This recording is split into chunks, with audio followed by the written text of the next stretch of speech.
Pantene commercial.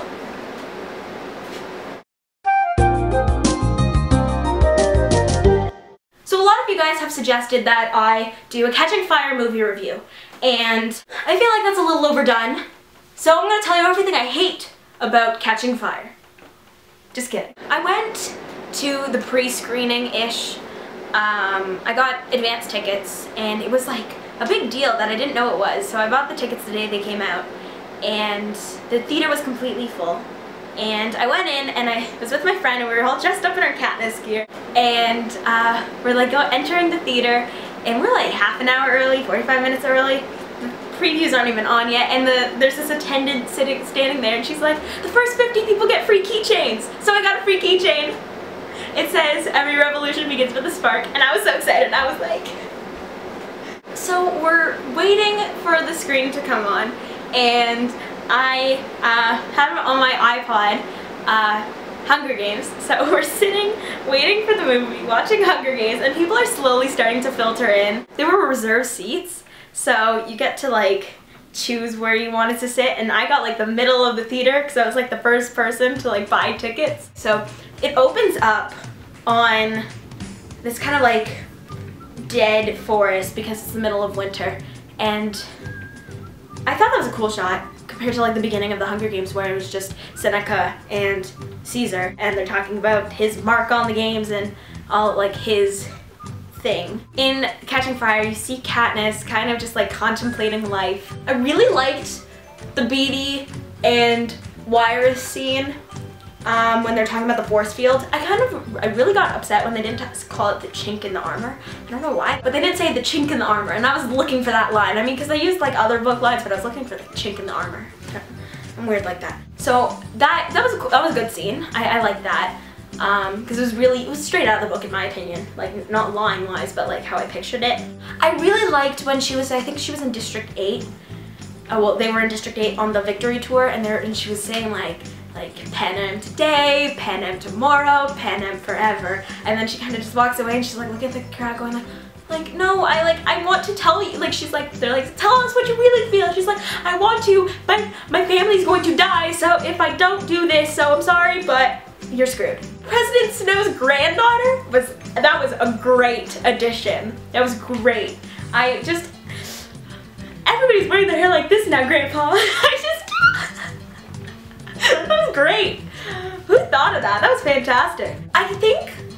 So the thing I liked more about Hunger Games and Catching Fire was so dialogue heavy, and I mean the scenes and the special effects were fantastic. It was such a good movie, but I feel like every single scene was just, there was so much dialogue, there's just so many lines, and whereas in Hunger Games it was very spaced out, the line. But favorite moment.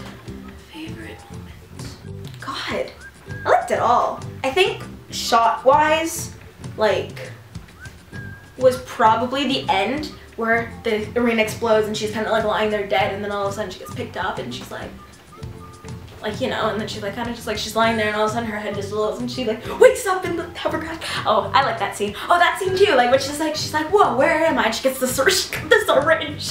She picked up the syringe and she's like, what's going on? I'm so upset with life. And then she's like, you promised me, you're a liar. And I was like, Jennifer Lawrence, what are you doing to me? You're so good at this, oh my God. And I was like, oh God, that just, oh.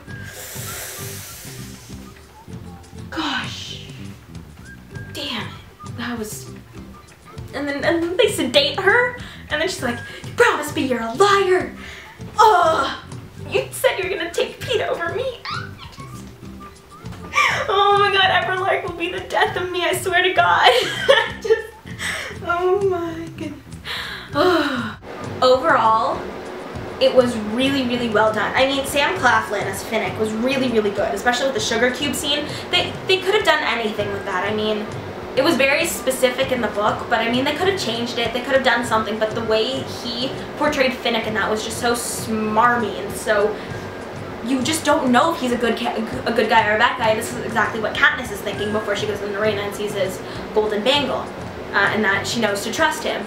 So I think I really liked how he portrayed Finnick. Jena Malone was very, very good. I didn't know what to expect her playing the role, but it just suited her so well. I mean, it was really good, especially the axe part in the training center. Oh yeah, that was another thing I didn't really like. They didn't show enough training center, and they didn't show the scores. I mean, they showed the best part with Peeta painted Rue, and then her I hung Seneca Crane. Like, I love, oh, that part was just so good.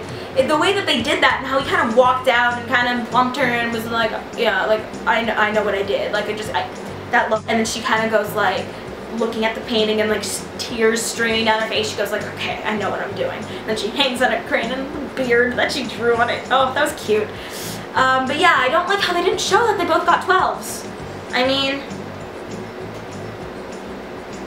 I felt like that was important for the storyline, but I guess not, in their opinion. And how Plutarch didn't show her the pocket watch. That was the thing that bothered me the most, because everything else was in the movie, but they're talking and they're dancing, and there's like a moment of stillness where they're both kind of just standing there, and he doesn't say anything, and all of a sudden he says like something along the lines of like, I'll talk to you later, like I'll have fun at this party or something. But he so could have shown her, there was a part where he could have shown her this watch, like, and said it begins at midnight. Like, that's how she like figures it out, kind of. And then, yeah, but that was kind of depressing that it wasn't in there. But I mean, Francis Lawrence made conscious decisions, and compared to what Gary Ross took out to what Francis took out, I mean,